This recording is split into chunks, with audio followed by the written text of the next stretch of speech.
So if you've ever hit a driver and it carries off to the right into the trees and doesn't go very far, you've got an issue. If you've ever hit a driver and it lands in the middle of the fairway and actually backs up, there's a bigger problem.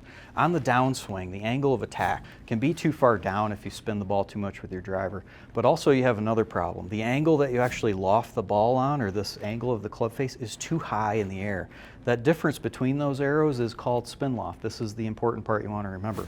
You don't want to hit your driver like this. This is the way a really good driver of the ball and someone who's a long hitter hits. Their angle of attack is very level into the shot, and they aim the loft of the club much lower. So the difference between these arrows is much closer together. The worst way to hit your driver is to hit down on it too many degrees. Couple that with bending your wrists like this or flexing your elbow and adding a bunch of loft, and you've got the recipe for too much spin loft and those drives that land in the fairway and roll back. Meanwhile, the best golfers hit with the angle of attack moving into the ball much more level and with a lot less loft, so that reduced spin loft makes those drivers go far. A great way to practice this, if you feel like this is your problem, is to flex your lead wrist like this. Do it on the backswing. Do it as you hit. Do it in the follow-through.